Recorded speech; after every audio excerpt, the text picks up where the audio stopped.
আমরা শান্তিপূর্ণভাবে আন্দোলন করছিলাম। কেউ একজন এই যে পুলিশের যে জ্যাকেটগুলো আপনারা দেখেছেন আমি হস্তান্তর করেছি, ওগুলো আমার আন্দোলনের জায়গায় রেখে চলে গেছে, অথচ আমরা ছিলাম শান্তিপূর্ণ অবস্থায়। এখন উনারা এটা একটা, হ্যাঁ এই মাত্র কিছুক্ষণ আগে কেউ একজন এগুলো রেখে চলে গেছে, এবং আমার যেটা ধারণা ওরা এটা পুড়িয়ে দিয়ে বলতে চাইছিল আমার বাচ্চারা এগুলা পুড়িয়ে দিয়েছে। এবং যেমন মেট্রো রেলের জন্য উনারা কাঁদে না, এই পুলিশের ড্রেসের জন্য 2 দিন পর কাঁদতো, তারপর বলতো আমার বাচ্চারা এগুলো রাষ্ট্রীয় সম্পদ ধ্বংস করে। ঠিক আছে, আমরা রাষ্ট্রীয় সম্পদ ধ্বংস করার জন্য আসি নাই ভাই।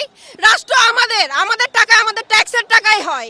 অতএব রাষ্ট্রীয় একটা জ্যাকেট হোক বা একটা সুই হোক, ওইটার যত্ন আমার বাচ্চারা এবং আমরা নিতে চাই। আমাদের সম্পদ।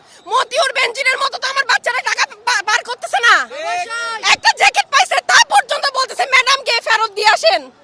আমাকে সাক্ষী নিয়ে কেন দিতে আসছে জানেন? কারণ ওদের হাতে দেখলে আপনারা তো মনে করেন ওরা ছাত্রলীগ, ওরা অমুক দল তমুক দল, শিবির, রাজাকার ইত্যাদি। আজকে আমার এসে পুলিশের জিনিসগুলো হস্তান্তর করতে হলো। এটা কোন ধরনের দেশ যেখানে ছাত্রদেরকে বিভিন্ন ট্যাগে বিভক্তিকরণের মাধ্যমে শিবির ট্যাগ দেওয়া হয়, ছাত্র নিঃশেষ চলছে। আমি এখন এই জ্যাকেটগুলা উনাদের হাতে দিলাম। আমি দেখলাম আমাদের পুলিশ ভাইরা আমাদের প্রতি শ্রদ্ধাশীল, স্নেহশীলও বটে। ওনাদেরকে উস্কানি দিয়ে বারবার আমাদেরকে হত্যা করার জন্য উস্কানি দিয়েন না।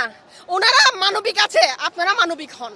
আমার বাচ্চারা শান্ত আছে, আমরা সুশৃঙ্খল আছি। আজকে আমরা রাস্তায় নেমেছি, নিজেদের দায়িত্ব পালন করছি, সাথে আমরা রাষ্ট্রকে সংস্কার করতে চাচ্ছি। আমাদেরকে জামাত, শিবির, রাজাকার বলে আর বেশি দূর আমাদেরকে স্টিগমা দিয়েন না। আমরা এদেশের নাগরিক, আগে ওইটা বলেন, তারপর গিয়ে বাকি বিভাজন পরে হবে। আপনি তো এমন জায়গায় এনেছেন যেখানে এথনিসিটি পর্যন্ত এখন মনে হয় ধ্বংসের দিকে এসে গেছে। ন্যাশনালিটি, এথনিসিটি যা আছে তাকে আপনি শিবির বানিয়ে দিয়েছেন। এটা হয় না। আমাদের এই বাচ্চারা, এই যাদেরকে আপনারা জেনারেশন জি বলেন, তারা এইটা থেকে বের হতে চায়, পরিবর্তন চায়, সংস্কার চায়। এটা কোনো দোষের হতে পারে না। এটার জন্য বারবার তাদের বুকে গুলি চালাতে পারবেন না। আগে না হয় আমরা অভিভাবকরা মরি, তারপর ওদেরকে মারিয়েন।